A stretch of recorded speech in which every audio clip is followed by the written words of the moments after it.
Hey, what's up guys? In this video we're going to talk about the string buffer class in Java.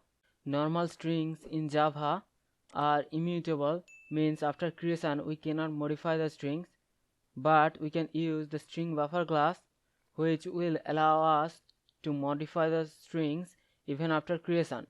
Some key properties of string buffer class is: number 1, the string buffer class can be accessed from multiple threads. Number 2, the string buffer class is synchronous. And number 3, the string buffer class is thread safe. So these are the key properties of the string buffer class in Java.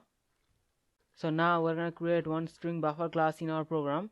I'm going to write string buffer, then the name of the object, I'm going to call it S, and after the equal sign I'm going to write a new string buffer, and then inside the parentheses we have to pass in the string we wanted to store in that object.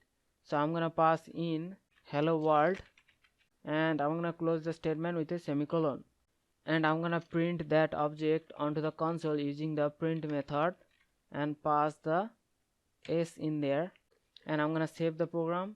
Now I'm gonna compile and run the program,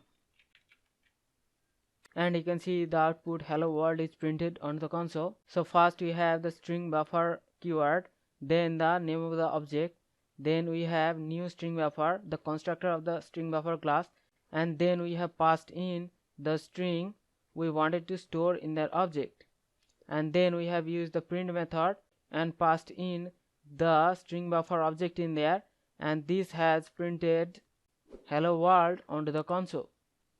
So hope you understand the concept. I'll see you in the next one. Thank you.